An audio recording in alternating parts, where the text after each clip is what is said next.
કચ્છી ગુજરાતી સરિતામાના ચેનલમાં આપણું હાર્દિક સ્વાગત છે। આજે આપણે બનાવશું મગની દાળનો શીરો, મોગર દાળનો। ફોતરાવાળી છાલ પણ તમે લઈ શકો છો। તો તેને આપણે બરાબર ધોઈ લેશું, એમાં બરાબર ડસ્ટ કાઢી લેશું। મશીનમાં ધોવાનું અને 2 કલાક માટે આપણે પલાળીને રાખી દઈએ। ફોતરાવાળી દાળ પણ તમે લઈ શકો છો, પણ ફોતરા ઉપરથી કાઢવા પડે।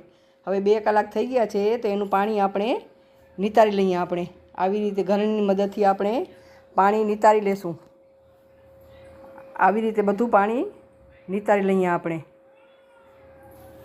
હવે પાણી આપણું નીતરી ગયું છે બધું, તો અને કોટનના કપડામાં આપણે આ બધું રાખી દઈએ।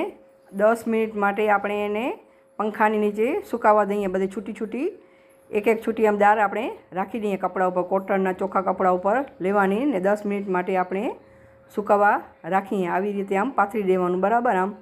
હવે મગની દાળ સુકાઈ ગઈ છે, 10 મિનિટ થઈ ગયા છે, એનું પાણી શોષાઈ ગયું છે।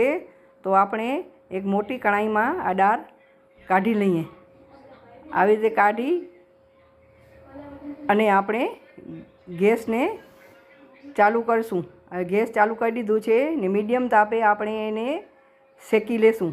એને શેકતા 7 કે 8 મિનિટ લાગે છે મીડિયમ તાપે શેકવાની, અને એક દાણો છૂટો થવો જોઈએ એટલે ખબર પડી જાય કે દાળ આપણી શેકાઈ ગઈ। જોઈ શકો છો તમે એનો કલર પર ચેન્જ થઈ ગયો છે અને આપણી દાળ બરાબર શેકાવા આવી છે। આપણી દાળ હવે શેકાઈ ગઈ છે બરાબર, જોઈ શકો છો એક દાણું છૂટું થઈ ગયું છે બરાબર એનું। હવે આપણે એને ઠંડી થવા દઈએ। ગેસની ફ્લેમ બંધ કરીને એને ઠંડી હવે થઈ ગઈ છે અને મિક્સર જારમાં પીસી લઈએ। આ મિક્સર જારમાં આપણે આવી કરકરી પીસી લેવાની। આપણે પીસી લીધી છે। હવે કઢાઈ ગરમ કરવા મૂકીએ અને એમાં આપણે 1 વાટકી આ દાળ લીધી હતી, તો એમાં અડધાથી ઉપર વાટકી આપણે ઘી નાખશું બરાબર। એના જેટલું જ આપણે ઓમ મગની દાળનો શીરો પલાળીને બનાવતા હોઈએ અને પીસી નાખીએ તો એ જેટલી દાળ હોય એટલું ઘી જોઈએ। આમાં અડધીથી ઉપર ઘી જોશે, એટલું બધું ઘી નહીં જોઈએ। અને હવે ઘી આપણું ગરમ થઈ ગયું છે, તો આપણે મીડિયમ તાપે એને દાળને આમાં નાખી અને શેકી લઈએ। થોડી વાર શેકવાની છે, આમ શેકેલી તો છે જ બરાબર। 3-1 મિનિટ સુધી આપણે શેકવાની છે, વધારે શેકવાની નથી। આપણે આવી રીતે આમ શેકી લેશું। 3 મિનિટ સુધી જ શેકશું એટલે બરાબર આમ એની સુગંધ પણ આવશે અને શેકાઈ જશે અને એક દાણો આપણો છૂટો થશે।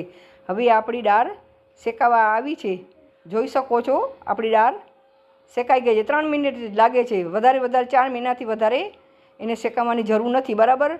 આપણે 80% તો શેકી લીધી હોય છે। હવે આમાં અડધી વાટકી મેં આ મિલ્ક પાવડર લીધો છે। આપણે આમાં માવો નાખીએ, માવાની જગ્યાએ મેં મિલ્ક પાવડર લીધો છે એટલે માવા જેવો ટેસ્ટ આવશે। અને કાજુ, બદામ, કિસમિસ, ડ્રાયફ્રૂટ તમને જે ગમતા હોય તમે અંદર એડ કરી શકો છો।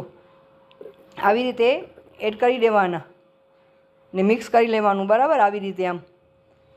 ને ગેસની ફ્લેમ આપણે બંધ કરી દીધી છે બરાબર। હવે આમાં એલચીનો પાવડર આપણે નાખી દેશું બરાબર આમાં। હવે આપણે એક તપેલી લેશું, એમાં અડધાથી ઉપર ખાંડ લીધી છે બરાબર। એમાં ખાંડ ડૂબે એનાથી વધારે થોડુંક પાણી નાખવાનું અને 5 મિનિટ માટે એને ઉકાળી લેવાનું છે બરાબર। ચાસણી સાવ નથી બનાવવાની, એક તારની ચાસણી બનાવવાની છે બરાબર। આવી રીતે હવે જોઈ શકો છો પાણી બધું ઉકળવા આવ્યું છે, જોઈ શકો છો। હવે આપણે ગેસની ફ્લેમ બંધ કરી દઈએ અને આ મિશ્રણ ઉપર આપણે નાખી દઈએ બરાબર આવી રીતે નાખી અને હવે ગેસ પાછો આપણે ચાલુ કરવાનું અને એને હલાવતા રહેવાનું બરાબર। એકદમ ઘટ થવા દેવાનું બરાબર। આવી રીતે આમ હલાવી લેવાનું અને લચકા જેવું બનાવી લેવાનું આવી રીતે આમ। આ જોઈ શકો છો આપણું ઘટ થતું આવે છે। આપણે મીડિયમ તાપે જ કરવાનું, ફૂલ તાપ નહીં રાખવાનું। ફૂલ તાપ કરશું તો નીચેથી બળી જશે। સોરીઓ હવે એલચીનું પાવડર ઉપરથી નાખવાનું, આવી રીતે એલચીનું પાવડર નાખી દેવાનું। જોઈ શકો છો આપણો હલવો તૈયાર થવા આવ્યો છો। જોતાં જ આપણે તરત જ ખાવાનું મન થાય એવો હલવો બન્યો છે।